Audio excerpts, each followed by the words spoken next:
Bienvenue dans l'école d'éducation inclusive d'Alba Iulia en Roumanie. L'école contient 160 élèves, dont des élèves orphelins et des élèves qui reçoivent des cours à domicile. L'âge des jeunes est de 7 à 17 ans.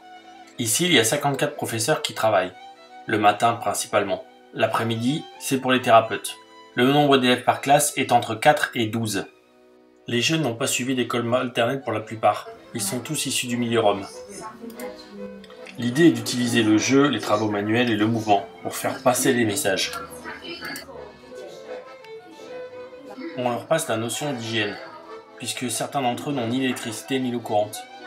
Les enseignants multiplient les innovations pédagogiques en rendant curieux les jeunes. Il existe même une formation d'autonomie personnelle.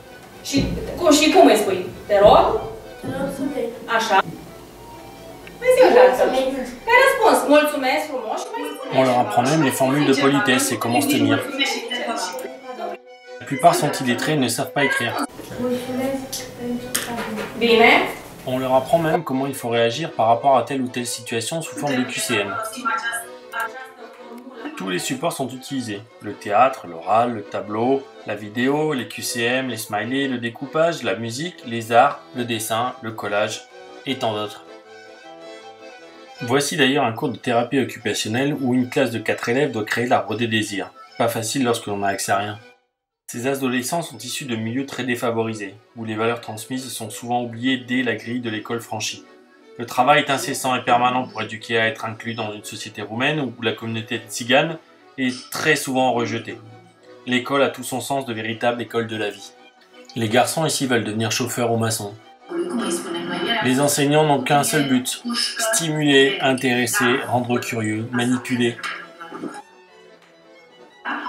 Elle transmet aussi des savoirs, l'importance d'une vie saine et que le cœur ne fait pas tout. Elle lie les émotions, le système nerveux, le comportement et le cœur. Les activités physiques sont très importantes selon elle. Elle multiplie les procédés pédagogiques avec cette fois-ci les plantes séchées. Savoir les sentir, savoir les identifier. Ces fleurs séchées, on les retrouve dans l'artisanat, à travers ces tares plastiques un peu particuliers, où des jeunes de 16 ans enroulent des petits morceaux de papier. C'est un vrai moyen de les valoriser. Ici, il existe même des concours nationaux. On crée des expositions pour valoriser avec les autres écoles le travail. Les enfants en situation de handicap sont également pris en charge pour multiplier les activités manuelles, collaborer, travailler ensemble. L'ingéniosité simple est au rendez-vous en permanence. Ici, le système D prédomine et tout le monde est content.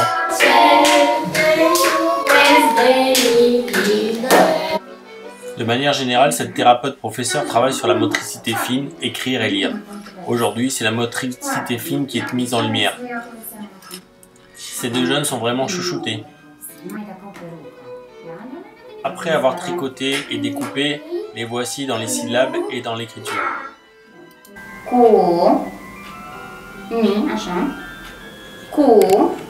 La suite est un cours de socialisation autour du printemps avec 8 élèves. La consigne est simple, autour d'un coloriage, mais l'infirmière sera présente pendant toute la séance. Elle rappelle les notions de bonnes habitudes alimentaires. Des fruits et des légumes. Chez fructe, chez légumes. Și marea speranță e inima mea.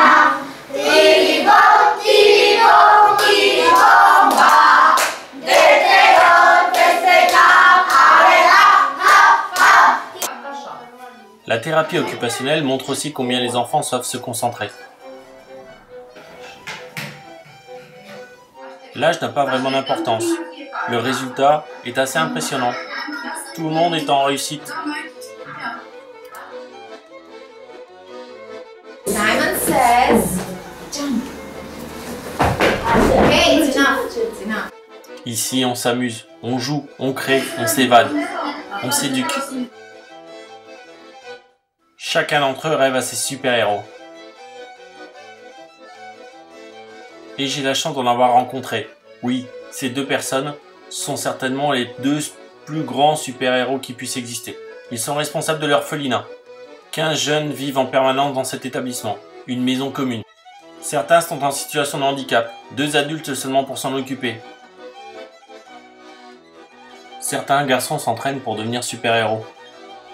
Plusieurs projets existent. Il y a un référent policier de proximité nommé pour cette école avec des visites régulières, chaque mois abordant un thème. L'école est aussi inscrite dans un projet écologique. L'inévitable Erasmus est aussi passé par là. Moment idéal pour pouvoir partager autour de nos projets.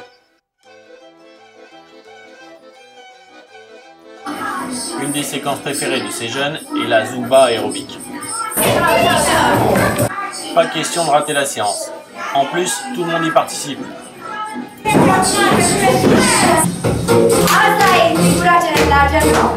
On s'y dépense sans compter et on termine bien évidemment par une grande battle. Il est temps d'aller reprendre des forces. Les jeunes ici prennent leur petit déjeuner et repas gratuitement, ce qui baisse considérablement le taux d'absentéisme.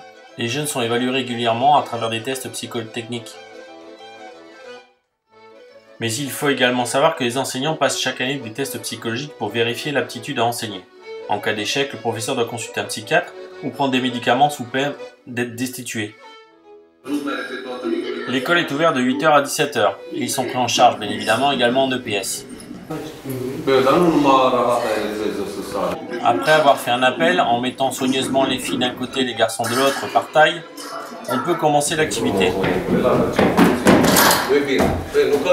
15 minutes d'échauffement, 15 minutes de saut de cheval, puis 15 minutes d'activité plutôt libre.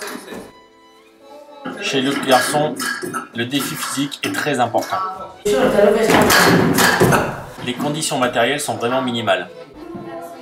Il est d'ailleurs bon de rappeler que le salaire moyen en Roumanie d'un professeur est de 500 € par mois, pour un niveau d'études équivalent à celui de la France. Le dernier quart d'heure est libre.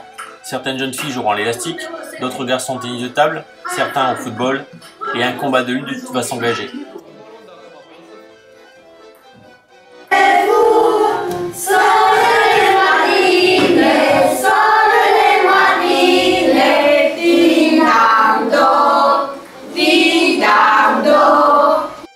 Cette mobilité m'aura montré des procédés tellement éloignés de mes repères habituels, surprenants et riches.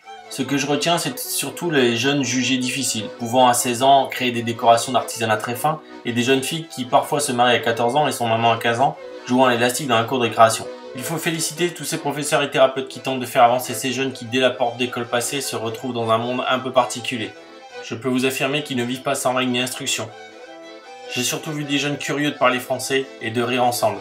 On sent le besoin qu'on s'intéresse à eux. Vous l'aurez compris, en Roumanie, inclure les jeunes, c'est les comprendre, les écouter et les respecter.